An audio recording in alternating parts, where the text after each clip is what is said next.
36 ಲಕ್ಷ ಇಲ್ಲಿ 900 ಕೋಟಿಯಲ್ಲಿ 900 ಕೋಟಿಗೆ ಬಾಗಮನೆ ಟೆಕ್ ಪಾರ್ಕ್ಗೆ ಈ 36 ಎಕರೆ ಮಾರಿದ್ದಾರೆ. Prime land sir.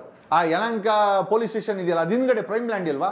Prime land sir ಮಾರಾಟ ಆಗಿದೆ ಸರ್. ಅಲಾಳ್ ಚಂದ್ರ ರೈತರಿಗೆ ಚಿಪ್ಪು, ಸುರೇಂದ್ರ ಜೈನ್ಗೆ ಕೋಟಿ ಕೋಟಿ ರೂಪಾಯಿ.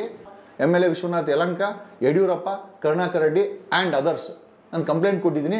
1% ನಂದು ತಪ್ಪಿದ್ದು ಬಿಟ್ರೆ ತೋರಿಸು ಅಂತ. ಮತ್ತೆ 2010ರಲ್ಲಿ ಡಿನೋಟಿಫೈ ಮಾಡೋದು 36 ಎಕರೆ ಯಾರಪ್ಪ ಇದು? ಇದೇ BJP ಸರ್ಕಾರ ತಾನೆ, ಇದೇ ಯಡಿಯೂರಪ್ಪ ತಾನೆ. 8ರಲ್ಲಿ ಫಸ್ಟ್ ಟೈಮ್ MLA ಆದಾಗ 6 ಕೋಟಿ ಡಿಕ್ಲರೇಷನು, ಇವತ್ತು 60 ಕೋಟಿ ಡಿಕ್ಲರೇಷನು. ಇದಕ್ಕೆ ಬರೋದು 1.5 ಲಕ್ಷ ಸಂಬಳ. ಒಬ್ಬ ವಿಶ್ವನ ಆಸ್ತಿ 6 ಕೋಟಿಯಿಂದ 60 ಕೋಟಿ ಹೆಂಗಾಯಿತು? ವಿಶ್ವಂದು 6 ಎಕರೆ 102 ಎಕರೆ ಹೆಂಗಾಯಿತು? ಒಬ್ಬ MLA ಆಗಿ 1 ವರ್ಷಕ್ಕೆ 20 ಲಕ್ಷ ಮೇಲೆ ಇಲ್ಲ. 17 ವರ್ಷಕ್ಕೆ ಲೆಕ್ಕ ಹಾಕಿದ್ರು ಕೂಡ 3.5 ಕೋಟಿ ದಾಟಲ್ಲ. 3.5 ಕೋಟಿ ಅಪ್ಪನ ಸಂಪಾದನೆ ಇಲ್ಲ. ಆದರೆ ಆಸ್ತಿ ಮಾತ್ರ 6 ಕೋಟಿ ರೂಪಾಯಿ ಇದ್ದಿದ್ದು 60 ಕೋಟಿ ಪ್ಲಸ್ ಆಗಿದೆ. ಈ ಅಪ್ಪನ ಸ್ವತಃ ಡಿಕ್ಲರೇಷನ್ನು. ಈಗ ನಮಗೆ ಪ್ರಶ್ನೆ ಏನಪ್ಪ ಅಂತಂದರೆ, ಈ 60 ಕೋಟಿಗೆ ಸೋರ್ಸ್ ಆಫ್ ಇನ್ಕಮ್ ಏನು? MLA ವಿಶ್ವನಾಥ್, ಈಗ BJP ಎಂಟೈರ್ ಒಂದು ಟೀಮು, BJPನಲ್ಲಿ ಒಂದು ಟೀಮು, ವಿಜೇಂದ್ರ ವಿಶ್ವನಾಥ್ ಎಲ್ಲ ಒಂದು ಟೀಮ್ ಏನು ಮಾಡ್ಕೊಂಡಿದ್ದಾರೆ, ಈ ಯಡಿಯೂರಪ್ಪನ ಗ್ಯಾಂಗ್ ವಿಜಯ್ ಮತ್ತು ವಿಶ್ವ ಎಲ್ಲ ಸೇರಿಕೊಂಡು, ಜೊತೆಯಲ್ಲಿ ಕಾಂಗ್ರೆಸ್ಸಲ್ಲಿ ಒಂದು ಈ BJP ಪರ ಇರೋವಂಥ ಟೀಮ್ ಅಂದರೆ DK ಶಿವಕುಮಾರ್ ಸರ್. ಇವ್ರುಗಳಿಗೆ ಅವರ ವ್ಯವಹಾರಗಳು 106 ವ್ಯವಹಾರಗಳಿದೆ. ಈಗ ನೋಡಿ, ಅಲ್ಲಿ ನಮ್ಮ ಯಲಹಂಕದಲ್ಲಿ 96ನೇ ಇಸ್ವಿನಲ್ಲಿ ಕರ್ನಾಟಕ ಹೌಸಿಂಗ್ ಬೋರ್ಡ್ಗೆ ಮನೆಗಳು ಕಟ್ಟೋಕ್ಕೆ 106 ಎಕರೆ ಅಕ್ವೈರ್ ಮಾಡ್ಕೊಳ್ತಾರೆ. ಅದನ್ನು ಸುರೇಂದ್ರ ಜೈನ್ ಪರ್ಚೇಸ್ ಮಾಡ್ತಾನೆ, 36 ಎಕರೆ 10 ಗುಂಟೆನ.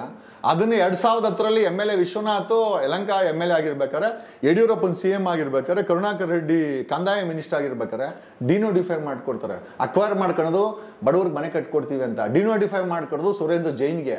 ಅದನ್ನು ಇವತ್ತು ಸುರೇಂದ್ರ ಜೈನ್ 2020ರಲ್ಲಿ ಬಾಗಮನೆ ಟೆಕ್ ಪಾರ್ಕ್ ಮಾರಿದಾರಂತೆ. ಸೊ ಬಾಗಮನೆ ಟೆಕ್ ಪಾರ್ಕಲ್ಲಿ ಯಾರು ಸ್ಟೇಕ್ಸ್ ಇದೆ, ಯಾವ ಕಾಂಗ್ರೆಸ್ ಅವ್ರ ಸ್ಟೇಕ್ಸ್ ಇದೆ, ಜನ ಹುಡುಕ್ಲಿ ಸರ್. ಹಂಗಾರೆ ಏನು ಸರ್? ಹಂಗಾರೆ ಅಲಾಳ್ ಚಂದ್ರ ರೈತರಿಗೆ ಚಿಪ್ಪು, ಸುರೇಂದ್ರ ಜೈನ್ಗೆ ಕೋಟಿ ಕೋಟಿ ರೂಪಾಯಿ, ಸೆಂಟ್ರಲ್ ಏನೋ ಮಿಡಲ್ ಮೆನ್ ಕೆಲಸ ಮಾಡೋ ವಿಶ್ವ, ಡಿನೋಟಿಫೈ ಮಾಡೋ ಯಡಿಯೂರಪ್ಪನ ಸರ್ಕಾರ 2010ರಲ್ಲಿ ಕರುಣಾಕರ್ ರೆಡ್ಡಿ, ಇವತ್ತು ಬಾಗಮನೆ ಟೆಕ್ ಪಾರ್ಕ್ಗೆ 106 ಕೋಟಿಗೆ ಮಾರಿದಾರೆ ಅಂತ, 900 ಕೋಟಿಗೆ ಮಾರಿದ್ದಾರೆ ಅಂತ ಗುಸುಗುಸು ನಡೀತದೆ ಯಲಹಂಕದಲ್ಲಿ ಸರ್. 36 ಲಕ್ಷಕ್ಕೆ ಜಮೀನು ತಗೊಂಡು 900 ಕೋಟಿಗೆ ದುಡ್ಡು ಮಾಡಿ ಮಾರೋ ಅಂತ ಡೀಲ್ನ ಇದೊಂದೇ ನೋಡಿರೋದು.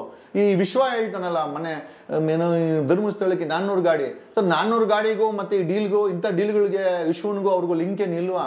ಅಲ್ಲ ಸರ್, ಕಣ್ಣು ಮುಂದೆ ರೈತರು ಹಾಳಾಗಿ ಹೋಗ್ತಾವ್ರೆ. ಯಾರೋ ಮಿಡಲ್ ಮ್ಯಾನ್ಗಳು ತಗೊಂಡಿದ್ದನ್ನ ಡಿನೋಟಿಫೈ ಮಾಡ್ಕೊಂಡು 1000 ಕೋಟಿ ಮಾಡ್ಕೊಂತವ್ರೆ ಅಂದರೆ ಸರ್, ಇದನ್ನು ನಾವು ಕರ್ನಾಟಕ ಲೋಕಾಯುಕ್ತದಲ್ಲಿ ಕಂಪ್ಲೇಂಟ್ ಕೊಟ್ಟಿದ್ದೀನಿ. ಆ ಫಳ್ಳೆ ಕಂಪ್ಲೇಂಟ್ ಅಗೇನ್ಸ್ಟ್ ವಿಶ್ವ, MLA Vishwanath Yelahanka, Yediyurappa, Karunakar Reddy and others ನಾನು ಕಂಪ್ಲೇಂಟ್ ಕೊಟ್ಟಿದ್ದೀನಿ. ಈ ಒಂದು ಇಲ್ಲಿಗಲ್ ಡಿನೋಟಿಫಿಕೇಶನ್, ಈ ನೋಟಿಫಿಕೇಶನ್ ಆದಂಥ ಲ್ಯಾಂಡನ್ನು ಮನೇನೆ ಕಟ್ಟಬೇಕಾಗಿತ್ತು. ಅದನ್ನು 2010ರಲ್ಲಿ ಏನು ಬ್ರೀಫ್ ಕೇಸ್ಗೋಸ್ಕರ ಡಿನೋಟಿಫೈ ಮಾಡಿದ್ರೋ ಗೊತ್ತಿಲ್ಲ. ಈ ವಿಶ್ವನಿಗೆ ಏನು ಅದರಲ್ಲಿ ಇಂಟ್ರೆಸ್ಟ್ ಇತ್ತೋ ಗೊತ್ತಿಲ್ಲ. 1% ನಂದು ತಪ್ಪಿದ್ದು ಬಿಟ್ರೆ ತೋರಿಸು ಅಂತ. ಮತ್ತು 2010ರಲ್ಲಿ ಡಿನೋಟಿಫೈ ಮಾಡೋದು 36 ಎಕರೆ ಯಾರಪ್ಪ ಇದು? ಇದೇ BJP ಸರ್ಕಾರ ತಾನೆ, ಇದೇ ಯಡಿಯೂರಪ್ಪ ತಾನೆ, ಇದೇ ಕರುಣಾಕರ್ ರೆಡ್ಡಿ BJP ಅವ್ರು ತಾನೇ ಮಾಡಿದ್ದು. ಇದು ಮಾಡಿಸ್ಕೊಂಡಿದ್ದು ಯಾರು? ವೀರೇಂದ್ರ ಹೆಗಡೆಯ ಸ್ವಂತ ಸಹೋದರ ಸುರೇಂದ್ರ ಜೈನು ಧರ್ಮಸ್ಥಳ ಎಜುಕೇಷನ್ ಸೊಸೈಟಿಗೆ ಡಿನೋಟಿಫೈ ಮಾಡಿಸ್ಕೊಂಡವ್ರೆ. ಅವರಲ್ಲಿ ಅಲಾಲ್ಸಂದ ಜನರುಗಳಿಗೆ ಹೇಳಿದ್ದೇನು ಅಂತಂದರೆ, ಆಸ್ಪತ್ರೆ ಕಟ್ತೀವಿ, ಇಲ್ಲಿ ದೊಡ್ಡ ದೊಡ್ಡ ಸ್ಕೂಲು ಕಾಲೇಜ್ ಕಟ್ತೀವಿ, ನಿಮ್ಮೆಲ್ಲರಿಗೂ ಕೆಲಸ ಕೊಡ್ತೀವಿ ಅಂತ. ಕೆಲಸನೂ ಕೊಡಲಿಲ್ಲ, ಸ್ಕೂಲೂ ಕಟ್ಟಲಿಲ್ಲ. ಅಲ್ಲಿಗ ಬಾಗಮನೆ ಟೆಕ್ ಪಾರ್ಕ್ ಮಾಡಿದ್ದಾರೆ.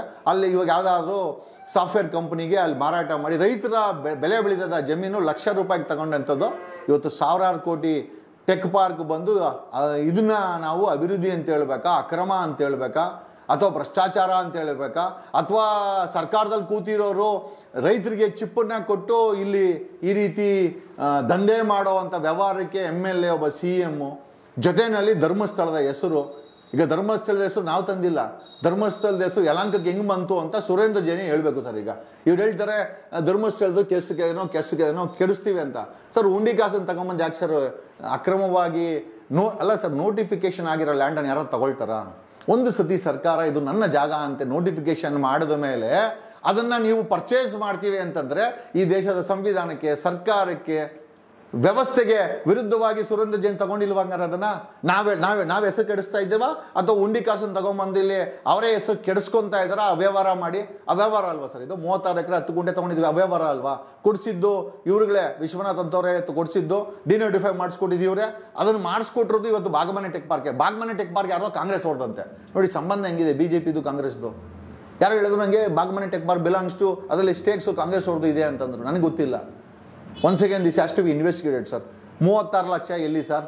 ಏನೋ 2020 ಇಸ್ವಿನಲ್ಲಿ 36 ಲಕ್ಷ ಎಲ್ಲಿ? 900 ಕೋಟಿ ಎಲ್ಲಿ? 900 ಕೋಟಿಗೆ ಬಾಗಮನೆ ಟೆಕ್ ಪಾರ್ಕ್ಗೆ ಈ 36 ಎಕರೆ ಮಾರಿದ್ದಾರೆ. Prime land sir. ಆ ಯಲಹಂಕ ಪೊಲೀಸ್ ಸ್ಟೇಷನ್ ಇದೆಯಲ್ಲ, ಅದು ಹಿಂದ್ಗಡೆ ಪ್ರೈಮ್ ಲ್ಯಾಂಡ್ ಇಲ್ವಾ?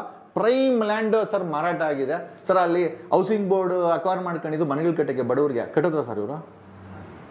ಡಿನೋಟಿಫೈ ಮಾಡಿದಂಥ ಎಡ್ಡಿ ಪೋಸ್ಕೋ ಕೇಸ್ ಎಡ್ಡಿ ಗೊತ್ತಿಲ್ವಾ ಸರ್? ಇದು ಬಳ್ಳಾರಿ ಮೈನಿಂಗ್ ಎಲ್ಲ ತಿಂದ ಮೇಲೆ ಇವ್ರಿಗೆ ಹೊಟ್ಟೆನೇ ಏನೋ ತುಂಬಿಲ್ವಾ ಸರ್? ಕರುಣಾಕರ್ ರೆಡ್ಡಿಗೆ ಬುದ್ಧಿ ಇಲ್ವಾ ಸರ್? 36 ಎಕರೆನ ಡಿನೋಟಿಫೈ ಮಾಡಿಕೊಟ್ಟು ಈಗ ಅದು ಬಾಗಮನೆ ಟೆಕ್ ಪಾರ್ಕ್ ಹೋಗಿ ಯಾರೋ ಹೇಳಿದ್ರು ಕಾಂಗ್ರೆಸ್ ಅವರು BJP ಜಂಟಿಯಾಗಿ ಡೀಲ್ಗಳು ಮಾಡ್ತಾವ್ರೆ ಅಂತ. ಸರ್ ಯಾವ ಮಟ್ಟಕ್ಕೆ ಬಂದಿದೆ ಸರ್?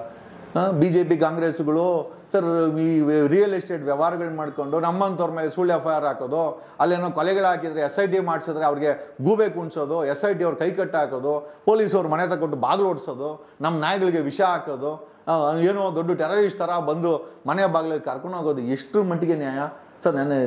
ನೆನ್ನೆ ಮಾನನೀಯ ಬೇಲ್ ಕೊಟ್ಟು ಕಳಿಸಿದ್ರು. ಬಟ್ ಆದರೂ ನಮ್ಮ ಜೊತೆನೇ ಈ ಥರ ನಡೆದ್ರೆ ಸಾಮಾನ್ಯ ಜನರ ಜೊತೆ ಏನಾಗ್ಬೋದು? ನೀವೇ ಯೋಚನೆ ಮಾಡಿ. ಅಲ್ಟಿಮೇಟಾಗಿ MLA ವಿಶ್ವನು ನೆಕ್ಸ್ಟು 2028ಕ್ಕೆ ವಿಶ್ವನೂ ಸೋಲಿಸ್ತೀವಿ ಸರ್ ನಾವಲ್ಲಿ. It is A clear target. Vishwanath Reddy ಏನು ಒಕ್ಕಲಿಗರ ಬೆಲ್ಟಲ್ಲಿ ಒಬ್ಬ ರೆಡ್ಡಿ 4 ಟರ್ಮ್ MLA ಆಗಿದ್ದಾನೆ, ಇದೇ ಕೊನೆ ಟರ್ಮು ಸರ್. ಖಂಡಿತವಾಗಿ ಈ ಭಾಗದ ಜನ ಅವನನ್ನು ಸೋಲಿಸ್ತಾರೆ. ಅವನು ಭ್ರಷ್ಟಾಚಾರಕ್ಕೆ ಜನ ಬೇಜಾರು ಮಾಡ್ಕೊಂಡ್ಬಿಟ್ಟಿದ್ದಾರೆ ಸರ್. ಈಗ 2008ರಲ್ಲಿ ಫಸ್ಟ್ ಟೈಮ್ MLA ಆದಾಗ 6 ಕೋಟಿ ಡಿಕ್ಲರೇಷನ್ನು, ಇವತ್ತು 60 ಕೋಟಿ ಡಿಕ್ಲರೇಷನ್ನು. ಇದಕ್ಕೆ ಬರೋದು 1.5 ಲಕ್ಷ ಸಂಬಳ ಒಬ್ಬ MLA ಆಗಿ. ಒಂದು ವರ್ಷಕ್ಕೆ 20 ಲಕ್ಷ ಮೇಲೆ ಇಲ್ಲ. 17 ವರ್ಷಕ್ಕೆ ಲೆಕ್ಕ ಹಾಕಿದ್ರು ಕೂಡ 3.5 ಕೋಟಿ ದಾಟಲ್ಲ. 3.5 ಕೋಟಿ ಅಪ್ಪನ ಸಂಪಾದನೆ ಇಲ್ಲ. ಆದರೆ ಆಸ್ತಿ ಮಾತ್ರ 6 ಕೋಟಿ ರೂಪಾಯಿ ಇದ್ದಿದ್ದು 60 ಕೋಟಿ ಪ್ಲಸ್ ಆಗಿದೆ. ಈ ಅಪ್ಪನ ಸ್ವತಃ ಡಿಕ್ಲರೇಷನ್ನು. ಈಗ ನಮಗೆ ಪ್ರಶ್ನೆ ಏನಪ್ಪ ಅಂತಂದರೆ, ಈ 60 ಕೋಟಿಗೆ ಸೋರ್ಸ್ ಆಫ್ ಇನ್ಕಮ್ ಏನು? 6 ಎಕರೆ ಜಮೀನಿತ್ತು 2008ರಲ್ಲಿ ಫಸ್ಟ್ ಟೈಮ್ MLA ಆದಾಗ. ಈಗ 112 ಎಕರೆ ಆಗಿದೆ. ಈಗ 6 ಎಕರೆಯಿಂದ 112 ಎಕರೆ ಹೆಂಗ್ ಮಾಡೋಕ್ಕಾಗುತ್ತೆ? ಯಾವ ಬಿಸ್ನೆಸ್ ಮಾಡ್ತಾವನೆ ವಿಶ್ವ? ಮನೆಯಲ್ಲಿ ಡಿಕ್ಲೇರ್ಡ್ ಚಿನ್ನ 4 kg, 4 kgಗೆ ಎಷ್ಟು ಸರ್ ಆಯಿತು? 48 kg ಬೆಳ್ಳಿ ಸರ್. ಎಲ್ಲಿ ಮಡ್ಕೋಕ್ಕಾಗತ್ತೆ ವಿಶ್ವನು? ಈ ಸಂಪಾದನೆ ಎಲ್ಲಿಂದ ಬರ್ತೈತೆ?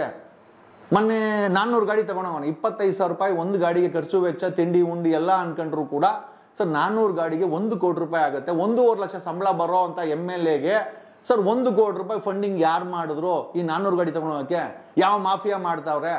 ಸುರೇಂದ್ರ ಜೈನ್ ಮಾಡಿದ್ನಾ? ಗೊತ್ತಿಲ್ಲ. ಯಾಕಂದ್ರೆ ಜಮೀನು ಕೊಡ್ಸಿದ್ದಾನೆ, ಡಿನೋಟಿಫೈ ಮಾಡಿಸ್ಕೊಟ್ಟಿದ್ದಾನೆ, ಯಡಿಯೂರಪ್ಪ ಮಾಡಿದ್ದಾನೆ, ಅಲ್ಲಿ ವಿಜಯನೂ ಹೋಗಿದ್ದಾನೆ. ಹಂಗಾರೆ ಏನು ಯಡಿಯೂರಪ್ಪನ ಮಗನು ವಿಶ್ವನು ಈ BJP ಸೇರ್ಕೊಂಡು ಒಳಗಡೆ ಲ್ಯಾಂಡ್ ಡೀಲ್ಗಳು ಮಾಡ್ಕೊಂಡು ಕೋಟ್ಯಾಂತರ ರೂಪಾಯಿ ದುಡ್ಡು ಮಾಡ್ಕೊಳೋದು. ಇಲ್ಲಿ ಹೊರಗಡೆ ನೋಡಿದ್ರೆ ಧರ್ಮ ಕರ್ಮ ಅನ್ಕೊಂಡು ಬಡವ್ರ ಮಕ್ಕಳನ್ನ ಒಬ್ರಿಗೊಬ್ರು ಎತ್ಕಟ್ಟಿ ಸಾಯಿಸೋದು. ಇಲ್ಲಿ ಧರ್ಮ ಅಂತೇಳಿ ಆಡಳಿತ ಮಾಡೋದು.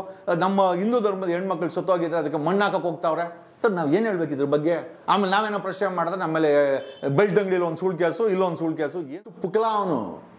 ಅಷ್ಟು ಪುಕ್ಲ MLA ಅಂದ್ಕೊಂತೀನಿ. ಒಬ್ಬ MLA ಆಗಿ ಆ ಒಂದು ಏನು ಯಲಹಂಕದ ಸಮಸ್ಯೆಗಳ ಬಗ್ಗೆ ಮಾತಾಡು, ಅಲ್ಲಿ ಕಳ್ತನ ಆಗಿರುವಂಥ ಸರ್ಕಾರಿ ಜಮೀನು ಬಗ್ಗೆ ಮಾತಾಡು, ಅಲ್ಲಿ ಕಳ್ತನ ಆಗಿರುವ ಕೆರೆ ಜಮೀನುಗಳ ಬಗ್ಗೆ ಮಾತಾಡು, ಅಲ್ಲಿ ಡಿನೋಟಿಫೈ ಮಾಡಿ ಮಾಡ್ತಾರಂಥ ಮಾಫಿಯಾ ಬಗ್ಗೆ ಮಾತಾಡು, ಅಲ್ಲಿ ಕೇರ ಪುಟ್ಪತ್ತಲ್ಲಿ ಕಳ್ಳೆ ಬೀಜ ಮಾರ್ತಾ ಇದ್ದವನು ಇವತ್ತು 5 kg ಚಿನ್ನ ಹಾಕೊಂಡು ಅವ್ನ ಪಕ್ಕದಲ್ಲಿ ಫೋಟೋ ಇಡ್ಸ್ಕೊಂತಾನೆ ಒಬ್ಬ ಪುಡಾರಿ ರೌಡಿ. ಅವನಿಗೆ ಆ ಚಿನ್ನ ಎಲ್ಲಿಂದ ಬಂತು ಅದ್ರ ಬಗ್ಗೆ ಮಾತಾಡೋ ವಿಶ್ವ ಅಂತಂದ್ರೆ, ಪಕ್ಕದಲ್ಲಿ 5 kg ಚಿನ್ನ ಹಾಕೊಂಡು ನಿಂತ್ಕೊಂತಾನೆ. ಏನೋ ಅವ್ನ ಫೋಟೋ ಹಾಕಿದ್ದೀನಿ ಫೇಸ್ಬುಕ್ಕಲ್ಲಿ. ನನ್ನ ಪ್ರಶ್ನೆ ಏನಪ್ಪ ಅಂತಂದ್ರೆ, ಫುಟ್ಪಾತಲ್ಲಿ ಕಡಲೆ ಬೀಜ ಮಾರ್ತಾ ಇದ್ದವನು ಇವತ್ತು 5 kg ಚಿನ್ನ ಹಾಕೊಂಡು ಅವ್ನು ಪಕ್ಕದಲ್ಲಿ ನಿಂತ್ಕೊಂತಾನೆ ಅಂತಂದ್ರೆ ಯಾರನ್ನು ಬೆಳ್ಸವನೆ ಸರ್? ಅಲ್ಲಿ ವೋಟರ್ಸ್ನ ಎಲ್ಲ ತುಳಿದಾಕವನೆ ಸರ್ ಇವನು. ಭ್ರಷ್ಟಾಚಾರ ತುಂಬಿ ತುಳುಕ್ತಾ ಇದೆ. ಕೇಳದ್ನಲ್ಲ, 3 ಕಂಪ್ಲೇಂಟ್ ಆಗಿದೆ ಅವನ ಮೇಲೆ ಲೋಕಾಯುಕ್ತದಲ್ಲಿ. ಒಂದು 400 ಗಾಡಿಗೆ 1 ಕೋಟಿ ರೂಪಾಯಿ ಫಂಡಿಂಗ್ ಯಾರು ಮಾಡಿದ್ರು? 36 ಎಕರೆ 10 ಗುಂಟೆ ಡಿನೋಟಿಫೈನಲ್ಲಿ ಯಡಿಯೂರಪ್ಪನ ಪಾತ್ರ, ಕರುಣಾಕರ್ ರೆಡ್ಡಿ ಪಾತ್ರ, ವಿಶ್ವನ್ ಪಾತ್ರ, ಧರ್ಮಸ್ಥಳ ಎಜುಕೇಷನ್ ಸೊಸೈಟಿಯ ಸೆಕ್ರೆಟರಿ ಸುರೇಂದ್ರ ಜೈನ್ ತಗೊಂಡು ಲಕ್ಷಕ್ಕೆ ತಗೊಂಡು ಕೋಟಿಗೆ ಮಾರೋ ಅಂಥ ಡೀಲಲ್ಲಿ ಇವ್ರ ಪಾತ್ರ ಏನು? ರೈತರ ಕೈಗೆ ಚಿಪ್ಪು, ಇವ್ರು ಮಾಡೋ ಡೀಲ್ಗಳಿಗೆ 1000 ಕೋಟಿ ರೂಪಾಯಿ ಸರ್. ಇದನ್ನು ಪ್ರಶ್ನೆ ಮಾಡೋಕ್ಕೋಸ್ಕರ ಲೋಕಾಯುಕ್ತದಲ್ಲಿ ಕಂಪ್ಲೇಂಟ್ ಕೊಟ್ಟಿದ್ದೀವಿ. ವಿಶ್ವನ ಆಸ್ತಿ 6 ಕೋಟಿಯಿಂದ 60 ಕೋಟಿ ಹೆಂಗಾಯಿತು? ವಿಶ್ವಂದು 6 ಎಕರೆ 112 ಎಕರೆ ಹೆಂಗಾಯಿತು? ಇದಕ್ಕೆ ಸೋರ್ಸ್ ಆಫ್ ಇನ್ಕಮ್ ಏನು? ಎಲ್ಲಿಂದ ಬಂತು ದುಡ್ಡು? ಅಕ್ರಮನ ಸಕ್ರಮನ? ಇದು ತನಿಖೆಯಿಂದ ಗೊತ್ತಾಗಲಿ ಅಂತ 3 ಕಂಪ್ಲೇಂಟ್ ಕೊಟ್ಟಿದ್ವಿ. ಜೊತೆಯಲ್ಲಿ HL ಈತ ಎಂಪ್ಲಾಯಿ ಆಗಿದ್ದ. ಆ ಟೈಮಲ್ಲಿ ಒಂದಷ್ಟು ಅಕ್ರಮಗಳು ನಡೆದಿದೆ ಅಂತೇಳಿ ಯಾರೋ ಮಂಚ ಮಾತಾಡ್ತು. ಇದು ಕೋಡ್ ವರ್ಡು ನಮ್ಮದು. ಆ ಕೇಸ್ಗೆ ಮಂಚ ಮಾತಾಡ್ತು ಅಂತ. ಮಂಚ ಯಾಕೆ ಮಾತಾಡ್ತು ಗೊತ್ತಿಲ್ಲ. ಮಂಚ ಮಾತಾಡಿದೆ. ನೀವು ನಂಬ್ತೀರಾ? ನೈಟಲ್ಲಿ ಮಂಚ ಮಾತಾಡಿ ಅದು ರೆಕಾರ್ಡ್ ಆಗಿ ನಮ್ಮ ಹತ್ರಕ್ಕೆ ಬಂದು ಮಂಚದಲ್ಲಿ ಇರ್ಬೇಕಾದ್ರೆ ಮಾತಾಡಿರೋಂಥ ವಿಚಾರ ಏನು ಅಂತ ಮೋಸ್ಟ್ಲಿ HL ಅವರು ಡಿಸ್ಕ್ಲೋಸ್ ಮಾಡ್ತಾರೆ ಅದನ್ನು. ಸರ್ ಇವರು ಎಂಪ್ಲಾಯ್ ಆಗಿರ್ಬೇಕಾದ್ರೆ ಅಲ್ಲಿ ಯೂನಿಯನ್ ಲೀಡರ್ ಆಗಿರ್ಬೇಕಾದ್ರೆ ಅಲ್ಲಿ sir we have filed a complaint to defence ministry, CBI, ED, HL authorities. ಈತ ಎಂಪ್ಲಾಯಿ ಆಗಿದ್ದಾಗ ಏನು ಅಕ್ರಮ ನಡೀತು ಅಲ್ಲಿ? ಅಕ್ರಮ ನಡೆದಿದ್ರು ಈತನ ಯಾಕೆ ಹೊರಗಡೆ ಕಳಿಸಿದ್ರು? ಆಗಿದ್ದರೆ ಯಾಕೆ ಇವ್ನ ಮೇಲೆ ತನಿಖೆ ಆಗಿರಲಿಲ್ಲ? ಅಥವಾ ಅಲ್ಲಿರೋ ಜನನೂ ಕೂಡ ಏನು ಇನ್ವಾಲ್ವ್ಮೆಂಟ್ ಇದ್ದಾರಾ?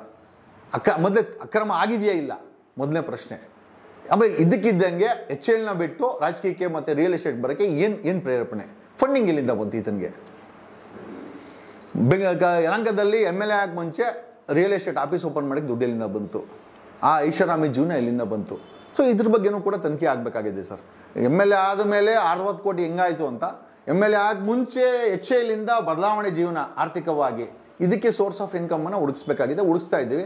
ನಾವೇನು ಅವ್ರ ಆರೋಪಿ ಅಂತ ಹೇಳ್ತಾ ಇಲ್ಲ, but we have filed complaint so that ಈ ಸೋರ್ಸ್ ಈಸ್ ಇನ್ವೆಸ್ಟಿಗೇಟೆಡ್. ಅವರ ಒಂದು ಸೋರ್ಸ್ ಆಫ್ ಇನ್ಕಮ್ ಇನ್ವೆಸ್ಟಿಗೇಟ್ ಆಗಲಿ ಅಂತ. ಮೋಸ್ಟ್ಲಿ ಅವ್ರ ಬ್ರದರ್ ಮೋಸ್ಟ್ಲಿ DK ಶಿವಕುಮಾರ್ಗೆ ಮೋಸ್ಟ್ಲಿ ಹತ್ಕೊಂಡು ಅದೇ ಉಳಿತಾ ಇರ್ಬೋದು. ಏನಪ್ಪ ನನ್ನ ತಮ್ಮನ್ನು BJP ತಮ್ಮನ್ನು ಆ ಥರ ಕಂಪ್ಲೇಂಟಲ್ಲಿ ಹಾಕಿದ್ದಾರೆ ಅಂತ. ತಮ್ಮ ಆದರೂ ಅಷ್ಟೇ ನಾಳೆ ದಿವಸ 1400 ಕೋಟಿ ಡಿಕ್ಲೇರ್ ಮಾಡೋರೆ DK ಶಿವಕುಮಾರ್ಗೂ ಕೂಡ ಪ್ರಶ್ನೆ ಮಾಡಬೇಕಾಗತ್ತೆ. ಕಾನೂನು ರೀತಿಯಲ್ಲಿ ನಾವು ಮಾಡ್ತೀವಿ ಸರ್.